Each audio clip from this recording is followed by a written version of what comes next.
नमस्कार, आप देख रहे हैं मथुरा न्यूज दर्शन।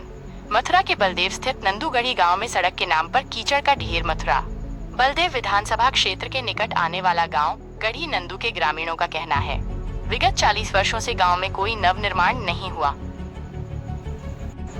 गांव में सड़क के नाम पर वही पुराने कच्चे करंजे हैं। पानी निकालने की कोई व्यवस्था नहीं है। ऐसी स्थिति में बच्चों को विद्यालय भेजने में अधिक समस्याओं का सामना करना पड़ रहा है। गांव वालों का कहना है कि बच्चों को नजदीकी गांव में बने विद्यालय में जाना पड़ता है। गांव में रास्ता न होने के कारण कच्चे रास्ते पर जाते समय सड़क के नाम पर कीचड़ के ढेर में बच्चे गिर जाते हैं, जिससे बच्चों को चोट लग जाती है और कपड़े भी खराब हो जाते हैं।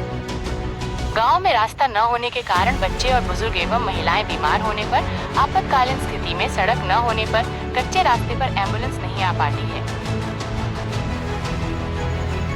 और गांव वालों को ही बीमार व्यक्ति को ट्रैक्टर में लेकर हॉस्पिटल जाना पड़ता है। विगत वर्षों से निरंतर ग्राम प्रधान को अवगत कराया है, परंतु आज तक कोई कार्यवाही नहीं हुई। गांव में यदि किसी व्यक्ति की मृत्यु हो जाती है, शवों को जलाने की कोई उत्तम व्यवस्था नहीं है।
क्या नाम है आपका? Anjali Chaudhary.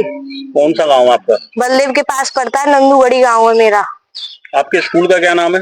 MLM public school Patnauni Baldev Mathura. यदि आप स्कूल जाती है तो क्या पूरा रोड ऐसा है या कैसे, क्या परेशानियों का सामना करना पड़ता है? रोड बहुत खराब है और का हम गिर जाते हैं कीचड़ में, बहुत कीचड़ है और का हमें बहुत समस्या होती है जाने के लिए स्कूल में। 2 किलोमीटर स्कूल है हमारा। क्या 2 किलोमीटर दूर तक ही ऐसा ही रास्ता है? हाँ, ऐसा ही है। लगभग कितने समय से रास्ता आप देख रहे हैं ऐसा खराब? हम बचपन से देख रहे हैं। क्या नाम है आपका? नाजमा। कौन सा गाँव आपका? नंदूगढ़ी। यहाँ पे समस्या क्या है आपको? ये रास्ते की समस्या, बच्चे बड़े बड़े हो गए, पढ़ने की परेशानी है उनको। बच्चे बड़े हो गए, पढ़ने की समस्या है, रास्ता कब से खराब है ये? हम तो शादी हुई है, हम तो ऐसे रास्ता देख रहे हैं कि रास्ते में आपको कभी या पक्का रास्ता कभी नहीं मिला? हमें नहीं मिला रास्ता, कभी नहीं मिला। यहाँ से आपको किसी भी आपने शिकायत की? शिकायत की, कई बार शिकायत की, कोई सुनता ही नहीं है। ये और कह देते हैं ये उसमें कोई वही नहीं करते। जी, जब बच्चे के कोई परेशानी होती है या कोई बुजुर्ग को या किसी की हालत खराब ज्यादा हो जाए तो यहाँ ले जाने की परेशानी है, ना कोई एम्बुलेंस आती है, ना कोई घर की गाड़ी निकलती है किसी की। और बच्चे किसी के पैदाइश होती है तो जाने में बहुत दिक्कत होती है, पैदाइश में भी। और यहाँ पे ना कोई हॉस्पिटल में जाने की रास्ता, ना किसी बच्चों की रास्ता, जाते हैं कीचड़ में जाते हैं, गिरते जाते हैं। स्कूल की बसें नहीं आ पाती, गाड़ी नहीं आ पाती इधर की तरफ। खराब रास्तों से निकल के जाती है तो कैसा लगता है? कैसा लगता है, सारे कपड़े गंदे हो जाते हैं, हम गिर जाते हैं नाली में। और कैसा आता, पूरी कमर टूट जाती है हमारी, हम परसों गिर गए यहाँ पे। कौन सुनाई करता है? बड़े बड़े लोग हैं, वो भी सुनाई नहीं करते हमारी। कौन करेगा सुनाई? और वोट मांगने सब आ जाएंगे, प्रधानी में सब लड़ेंगे। तो प्रधान से बोला नहीं आपने? नहीं कराते, वो अपना बनना पड़ता है पहले, हमारा सुनते हैं।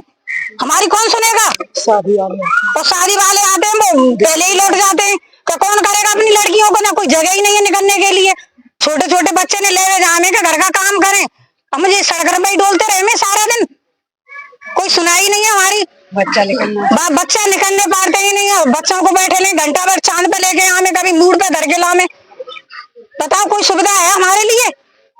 जी बाबा, आपके गांव में क्या समस्या है? हमारे यहाँ सड़क के नाम पे कीचड़ का ढेर है। आपने देखा होगा, आप आए इधर से, पूरा कीचड़ ही कीचड़ है और कौन निकलने की रास्ता भी नहीं है।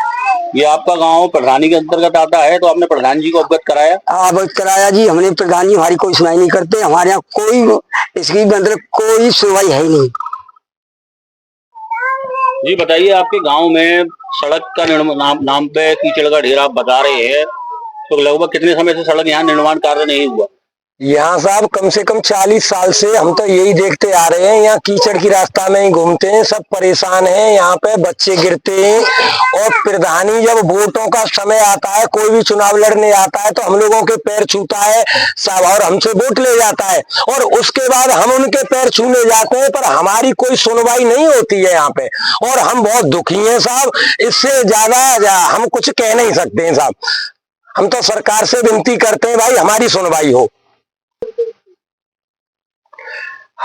हमारे गांव में साहब इतनी रास्ता खराब है कि कोई नातेदार रिश्तेदार यहाँ आने के लिए बिल्कुल तैयार नहीं है। अपनी बहन बेटियों को यहाँ देने के लिए तैयार नहीं है। हमारे गांव में बहुत परसेंटेज में तो बच्चे शादी के लिए घूम रहे हैं और शादी नहीं हो पा रही है इन्हीं रास्ताओं के कारण। तो हम तो बहुत दुखी हैं साहब, आपसे यही मांग करते हैं साहब हमारी यहाँ कोई समस्या को समाधान होना। यहाँ पे साहब एक महिला को हमारे यहाँ प्रसव हुआ, उसको बच्चे के लिए हमने एम्बुलेंस पे फोन किया तो एम्बुलेंस भी यहाँ नहीं आ पाई। हम जैसे तैसे उसको दाऊजी तक ट्रैक्टर ठेली में डाल के ले गए और प्रसव पीड़ा होते ही हॉस्पिटल में जच्चा बच्चा ने दम तोड़ दिया साहब। यहाँ पे वो मौत के घाट पे चली गई साहब। हम बड़े दुखी हैं, यहाँ पे मौतें होती रहती हैं। और हमारे गांव में साहब शमशान की कोई जगह नहीं है साहब। आदमी को जलाने के लिए ले जाते हैं जो अंतिम समय में, और उसको जलाने के लिए ऊपर से बारिश होती है तो वो अधजला रह जाता है साहब। शमशान, कब्रिस्तान, हमारे गांव में युवक मंगल दल की रास्ता खराब, जच्चा बच्चा केंद्र भी नहीं है, कोई सुविधा हमारे यहाँ मूलभूत सुविधा है ही नहीं साहब हमारे गांव के अंदर। क्या ये कभी कार्य आपने कभी हुआ ही नहीं है गांव में, या अभी स्थिति खराब है? भरतिया गांव का ये नंदुवड़ी मजरा गांव पड़ता है, लमसम बराबर वोट पड़ते हैं, लेकिन भरतिया का प्रधान होता है। आज तक प्रधान ने हमारे गांव में कोई विकास कार्य कराया ही नहीं। जो भी कराया अपने गांव के अंदर कराया। इसको लेकर आपने किसी बड़े प्रशासनिक अधिकारी को कुछ ज्ञापन वगैरह कुछ कार्रवाई की मांग की? हम हर अधिकारी के पास, बीडीओ के पास गए हैं, हम लोग जिला पंचायत हेमा मालिनी सभी के पास घुमाए, पर हमारी कहीं कोई सुनवाई नहीं हुई है साहब।